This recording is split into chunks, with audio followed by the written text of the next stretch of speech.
po ay magpatuloy sa ating pag-aaral sa Isaiah 65 at bago po lahat, tayo po muna ay sama-samang manalangin. Panginoon, dakila sa lahat, maraming salamat po sa araw na ito, sa panibagong buhay, kalakasan at karunungan, Panginoon, na iyong patuloy na biyaya, Panginoon, sa amin. Naway mga kapatid ko sa online ay makasama ko ngayong gabi at maunawaan namin ang lahat ng mensahe mo, Panginoon, sa pamagitan ko. Ikaw po ang manguna at gumit na at sumama sa amin hanggang huli. At ito ay lubos na namin maunawaan at maipamuhay. At ito ay maging kahandaan namin, Panginoon. At ito ay makapagbigay ng kapurihan at karangalan sa iyo. Sa ilang po ang lahat ng purit parangal. In Jesus' name, Amen. Ayan, so kahapon nga po, no, magandang gabi.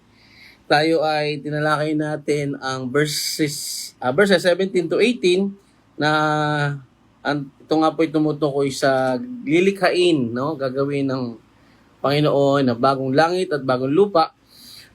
Sinabi sa verse 17 and 18, ang sabi ni Yahweh, ako ay lilikha na isang bagong lupa at bagong langit. Ang mga bakas ng nakaraan ay ganap ng malilimutan. Verse 18, kaya naman kayo'y dapat na magalak sa aking ginawa.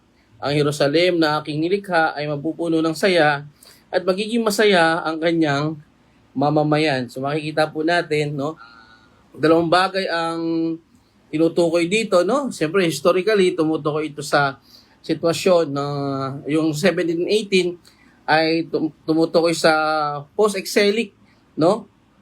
Ng salvation ng Juda o ang kanilang pagbabalik sa Juda matapos silang bihagi ng Babylonia. At ito ay ang bagong lupa at ang bagong langit sa sitwasyong ito ay tumutukoy sa bagong Jerusalem na muling itatayo matapos ang sitwasyon nila, no, na mula sa pagkabihag. At dito ay mapupunuan ni Haring Zerubbabel, no, at ni Ezra at ni Nehemiah. Yan, so kasama dito ang pagtatayo ng ikadalawang templo sa pagbabalik sa worship, temple of worship, no? Maalala natin na banggit ito sa chapter 58 na yung magniningning, no? Matitingkad ang templo ng Panginoon. Yan, so then syempre tinutukoy din dito yung eschatology, yung sa usaping end times, no, na ito ay yung new heaven and new earth posible or new Jerusalem na binabanggit sa mga talatang ito na tumutukoy nga po sa New Eden na ibabalik din kung saan ang Diyos ay kasama ng mga tao na pamumunuan o mamumuhay dito, no, gaya nung naunang panahon nila Eva at Adan. At dito tinukoy din napag-usapan din natin na wala na silang wala nang babalikang nakaraan, no? Yung paghihirap, yung problema, yung kabigatan, anumang sakit na nararanasan ng tao noon ay hindi na to mararamdaman, no? Kundi yung galak, kasiyahan na ipaparamdam, no? Paparanas ng Panginoon sa mga taong naging tapat at nanampalataya sa Kanya. Kaya po, kung ngayon pa lang naiinita na tayo, ngayon pa lang ay naiinis na tayo kasi lagi tayong pinagpapawisan, ito po ay magandang paalaala na mas matindi po ang mararanasan natin kung hindi tayo susunod at mananampalataya sa Panginoon. So, yan po, no? Pagpatuloy natin ang ating talakayan sa verse 19 and 20. So, sinabi sa 19, ako mismo'y magagalak dahil sa Jerusalem at sa kanyang mamamayan, dooy wala ng pagtangis o panaghoy man, no? Wala na, ibig sabihin, hindi na mararanasan, hindi na may experience, o totally zero na talaga, no? So, ito yung laging ito yung laging dinedefine, no? Ano bang mararanasan sa langit? Ano ba ang itsura ng langit, no? Sa ibang actually sa ibang pag-aaral, no? Lalo na yung mga maling pag-aaral na ikaw daw ay magiging God at gagawa ka daw doon sa sarili mong universe, no? Delikado po yan. Pero dito, ang Panginoon po mismo ang lilikha. At nandun yung kanyang kagalakan, nandun yung kanyang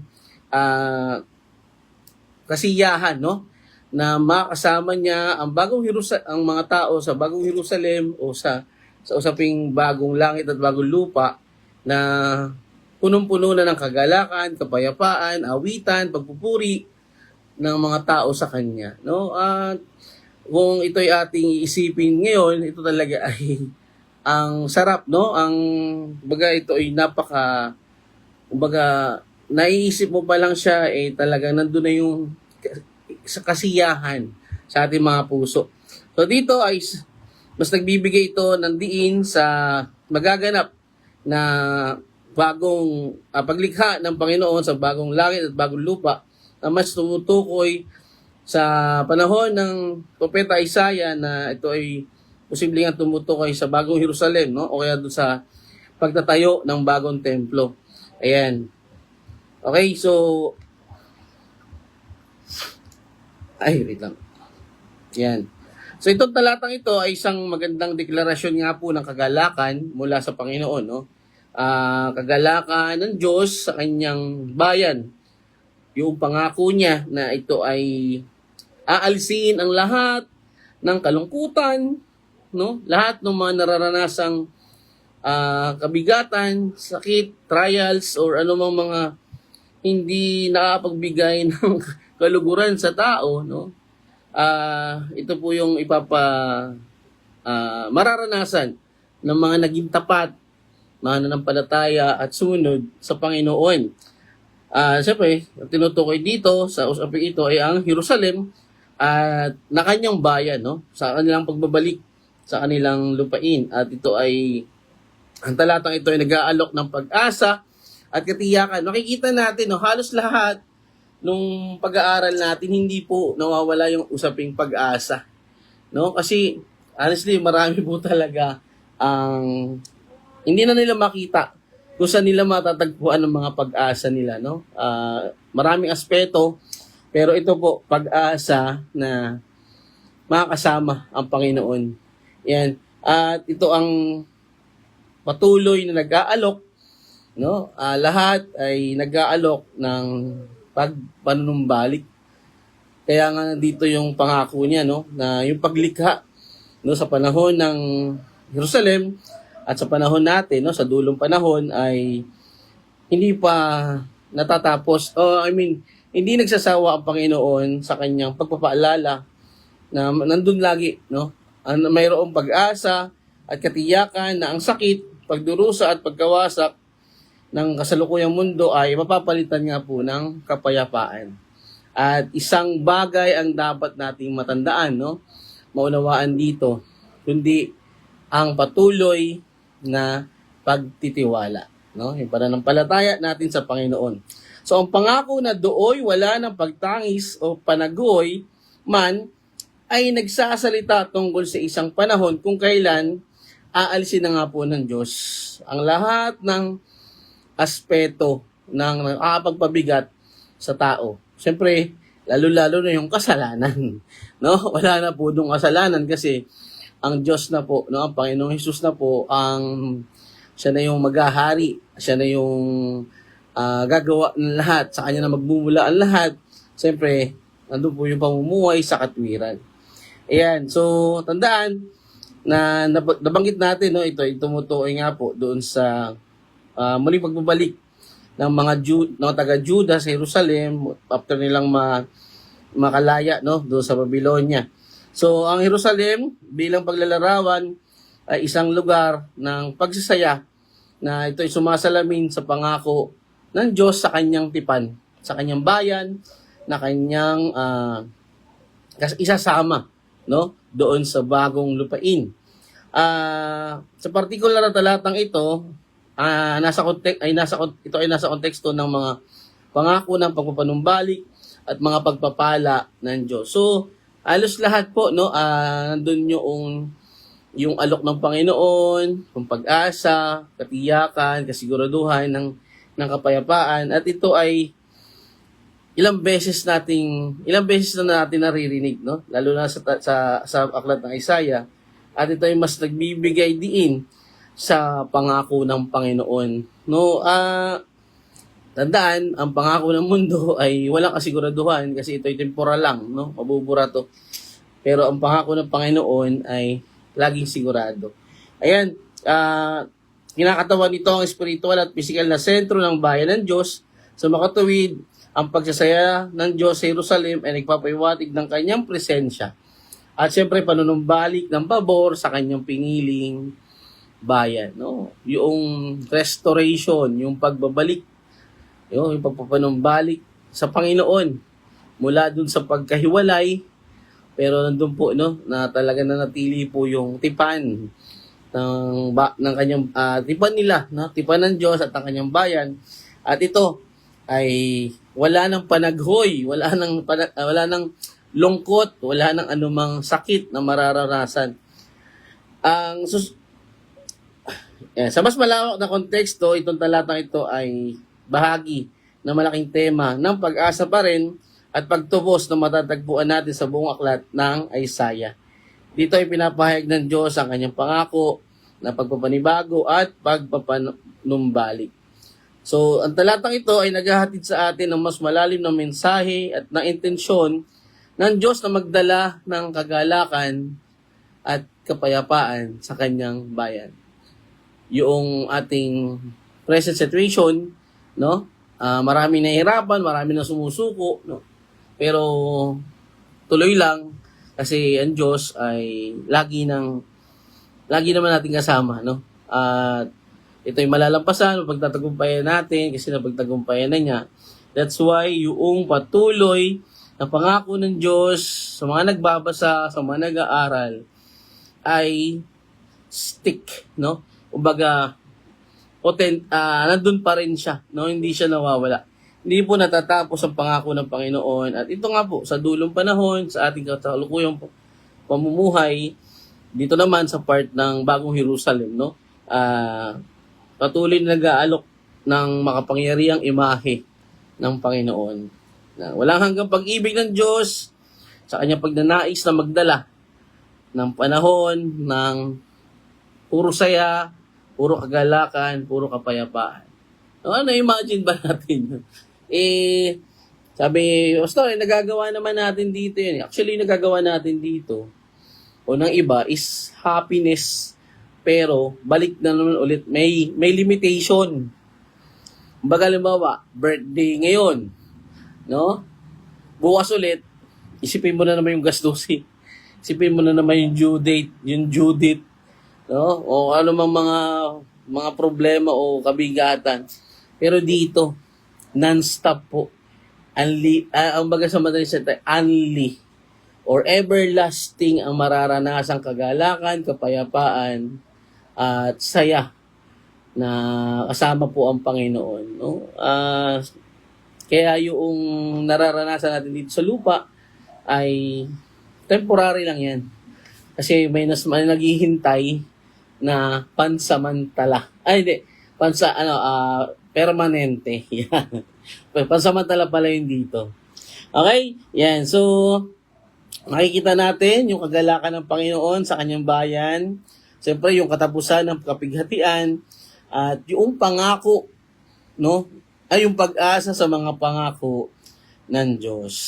Sa Sipanyas 3 verse 17, ang Panginoon mong Diyos ay sumasa iyo, ang makapangyarihang mandirigma na nagliligtas. Siya ay lubos na magagalak sa iyo. Pahayag 21:3-4 na nabasa na pag-aralan natin, no? Pero ang Diyos ay nananahan kasama ng kanyang bayan sa Bagong Jerusalem. Pinupunasan ang bawat luha at inaalis ang kamatayan, pagdalamhati at sakit. Ito wala na talaga to, no? Talagang hindi na mararanasan to doon sa bagong langit at bagong lupa. Awit 30 verse 5, ang pag-iyak ay maaring manatili sa magdamag, ngunit ang kagalakan ay darating sa umaga.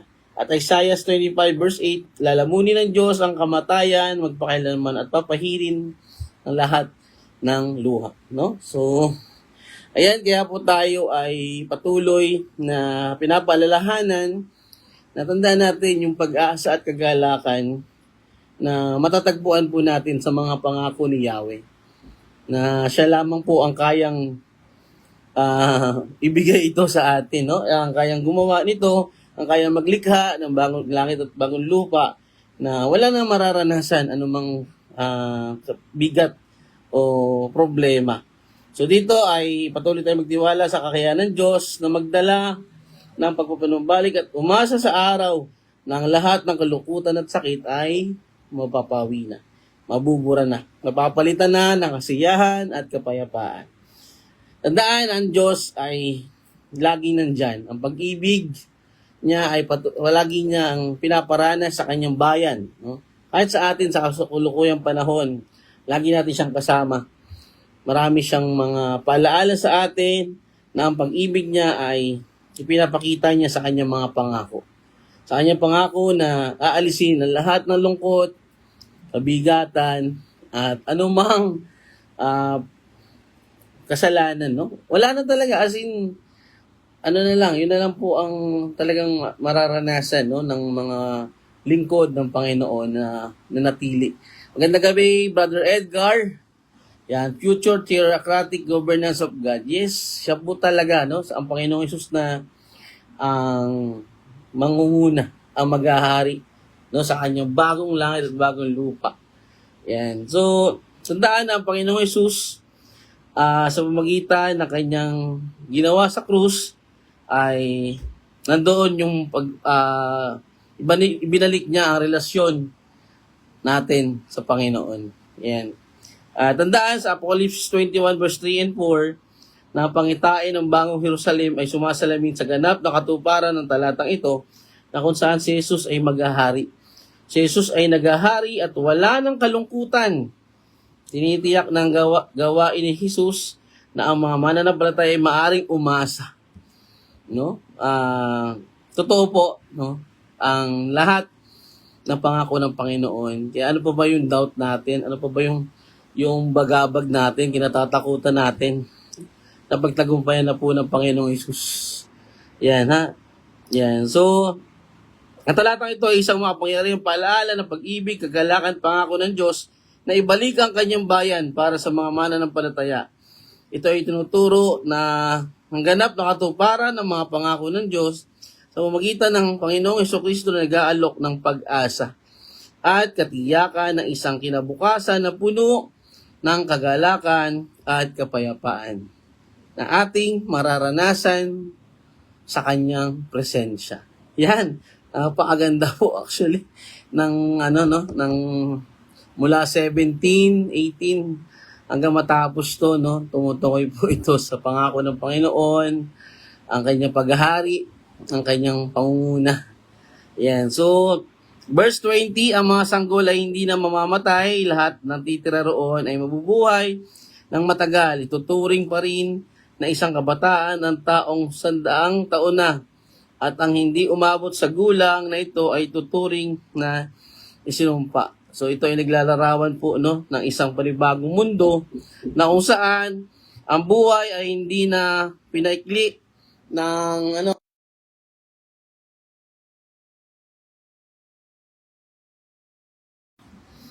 yan no mabubuhay ng buo ang mga matatanda at ang mga bata ay wala ng ang mga sanggol ay hindi na mamamatay nang wala sa panahon. So lahat ng mga nangyayari dito no ay hindi na mauulit no. Wala nang tulad ng mga nangyari dito sa lupa sa kanyang paghahari. Ito ay isang talata na sumasalamin sa pagpapanumbalik ng buhay ayon sa nilayo ng Diyos, isang mundong malaya mula sa papagpinsalang epekto ng kasalanan. Kasi nga kasalanan talaga yung sumira sa tao no. Kasalanan yung naglayo sa Diyos. At kasalanan yung patuloy na nagiging dahilan kung bakit nahihirapang makabalik ang mga tao sa Panginoon. Kaya patuloy lang nating ipaalaala sa mga mahal natin sa buhay, sa mga kaibigan natin, lalo-lalo na yung pagbabahagi, no, ng magandang balita. Kaya dito, kung mababasa nga po ng mga na mananampalataya ang mga talatang ito, makikita natin ang tunay na pangako ng Diyos. Hindi ka natatanda, no? Para naalala ko yung usapan namin ni Pastor Dom. Ayan, ayun pala. Maganda yan, hindi natatanda ba? Oras talaga tayo ng ng iniisip, no? Hindi ka natatanda, ibig sabihin, parang ako na ikaw, no? Forever 25. O, taba lang talaga. Anyway, ito po yung mga pangako ng Panginoon, talagang kahit sino po, no, nandun yung kagalakan na mararamdaman at tayo ay patuloy na mag-aral, patuloy nating ipangaral ang mga magandang balita sa mga mahal natin sa buhay, lalo na ito ay pag nalaman nila, no, na ganun pala ang pangako ng Panginoon, ganun pala yung hindi lang pala basta eternal life, kundi yung yung behind eternal life, no? So isang pagbanggit ng pagiging itinuturing na isinumpa ay nagsisilbing babala na ang mga tumatanggi sa mga pamamaraan ng Diyos ay haharap pa rin sa mga kahinatnan kahit naibalik ng mundong ito. Again, ito ay paalaala sa lahat na tayo ay patuloy na lumakad sa kalooban, sa pamamaraan ng Panginoon, sa kalooban niya, at sa pinapagawa niya sa atin. Forever young. No? May kanta yan forever young. No? So, siyempre ito po ay, alam natin na yung buhay ay wala nang katapusan sa panahon na to. No? Wala na tayong mararanasan anumang sakit. Wala nang mitral valve infarction. No? Wala nang rayuma. Wala nang gutom. Wala nang anuman. At talagang bubusugin tayo ng Panginoon. Yan. So, ang pagkakaiba sa pagitan ng bata at ng makasalanan sa kanilang ikasandaang taon ay higit na nagbibigay diin sa tema ng buhay at kamatayan. Bagamat ang bata ay nilalarawan bilang namumuhay ng buong buo at namatay sa edad na 100, ang makasalanan ay isinumpa sa parehong edad. Ang pagtatambal na ito ay nagbibigay diin sa mga bunga ng isang buhay na namuhay sa kasalanan at nagsisilbing babala laban sa paglihis sa landas ng katwiran. Imaginein mo, no, yung counterpart mo nandun sa kabila, no, same age kayo, pero no, yung isa nararanasan yung damnation, pero ikaw nararanasan mo ay talagang buhay. wala nang vitamins, Brother Edgar. No? Hindi mo na kailangan bumili ng Alaksan o ano mga Centrum, no? Forever yan.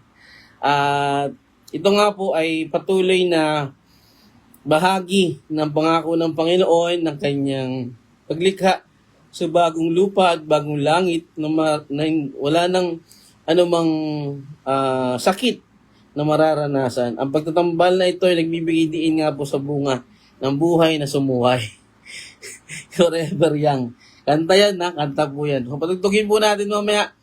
So, ang simbolismo na gumaganap ng isang mahalagang papel sa pag-unawa sa mas malalim na kahulugan sa likod ng talatang ito, ang imahe ng isang batang namamatay sa edad na 100 ay sumisimbolo sa isang buhay na ganap na nabuhay at pinagpala ng Panginoon. Kinakatawan nito ang ideya ng katuparan, kasiyahan at kawalan ng mga di naasahang pagkamatay. Sa kabilang banda, ang makasalanan sinumpa sa parehong edad ay sumisimbolo sa mga bunga ng isang buhay na sumalungat, sumuway at tumalikod sa Panginoon. Ang simbolismo ito ay nagsisilbing paglalarawan ng magkasalungat na resulta, yung sinasabi nating contrast na result or yung kahihinatnan ay ito nga po, na isang matuwid na buhay kumpara sa isang buhay ng pagsuway. Dahil ikay pasaway, ikaw ay sumuway. ikaw ay kumakaway habang nasa init ka ng apoy. Kaya, paalaala ulit, no? Bilang itong talatang ito ay nagtataglay ng isang mensahe ng pag-asa, pangako at babala. Pangako at pag-asa na makasama ang Panginoon at babala sa pagsuway. Ito ay isang tema about sa buhay at kamatayan, banal na hustisya at ang bunga ng mga kilos ng isang tao sa sa pamumuhay sa panahon natin ngayon. Sa panahon ng tao na siya ay habang nabubuhay, hindi nawawala ang alok ng Panginoon ng pag-asa at panunumbalik. Sa huli, ang talatang ito ay nagsisilbing paalaala ng kahalagahan ng pamumuhay na nakalulugod sa Panginoon. Yan. So, nakikita natin sa talatang ito ang kapangyarihan ng Diyos na ipanumbalik ang kahalagahan ng buhay at ang mga bunga ng kasalanan. Ayan. So, tandaan, ito ay patuloy na nag-aalok ng pag-asa at pangako na halos gabi-gabi po natin naririnig, no, yung word na pag-asa at panumbalik at patuloy na ano kaya?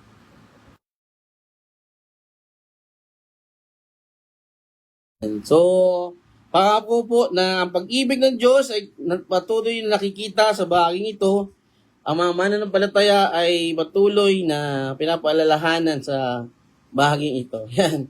So, ito ay ang sentro ng katuparan ng pangako ng Diyos ay tumutukoy sa buhay na walang hanggan, na wala ng kamatayan o anumang hirap o kasalanan na mamumuhay, no? So siyempre sa John 10:10, ito yung mas binibigay sa atin, no? Na ipinahayag ni Jesus na siya ay naparito upang magbigay ng buhay na lubusan na sumasalamin sa pangitain ng pag-unlad at mahabang buhay sa talatang ito. Iniugnay sa pahayag 21:4 ang pangwakas na tagumpay ni Jesus sa pag-alis ng kamatayan at kalungkutan na nagdudulot ng mga bagong langit at bagong lupa na bahagi ng propesiyang ito. Yan. So again, sa pagtatapos ng ating pag-aaral, ito po ay nagbibigay sulyap sa plano ng Diyos para sa isang naibalik na mundo. Isang naibalik na relasyon, ang pagsama ng Panginoon sa mga naging tapat at naging totoo, no? Nanampalataya at nagtiwala sa Kanya. Again, tinuturo nito ang pag-asang matatagpuan kay Jesucristo na siyang nagsasakatuparan ng pangakong ito sa pamagitan ng Kanyang gawain ng pagtubos at pagpapanibago. Ayan po, maraming salamat po mga kapatid. Forever young. Forever young. I wanna be forever young. No? So, sino bang ang may ayaw? Kaya mga kapatid, the best life is not now. No? The best life is with God. No? So, yan lang po. Tayo po ay manalangin. Panginoon, maraming salamat po sa kabutihan mo, sa gabay na karunungan at patuloy na pag-aaral nito, Panginoon, na ikaw po ang aming nataas at napapurihan na parangalan. Maraming salamat po sa gabing ito. Samahan niyo po kami sa aming pagpapahinga. Patuloy mo kami samahan at bigyan ng kalakasan, karunungan at buhay sa patuloy na pagbabahagi ng magandang balita sa lahat. Sa pamilya namin, sa mga namin sa buhay. Gabayan niyo po ang gawain bukas sa pamumuno ni Pastor Dom. At manatili kami po, Panginoon, sa presensya mo. Maraming salamat po. In Jesus' name, Amen. Maraming salamat po, Pastor Nanding, Pastor Dom, Brother Edgar, Sister Erin, Princess, at sa lahat po na nag-join. Tandaan po natin, no? Maganda po yung naghihintay sa atin sa dulo. Kaya po tayo ay patuloy na mamuhay forever young. No? Forever young, manampalataya. Ayan. Thank you po. Maraming salamat. Glory to God. Shalom. God bless. Bye-bye.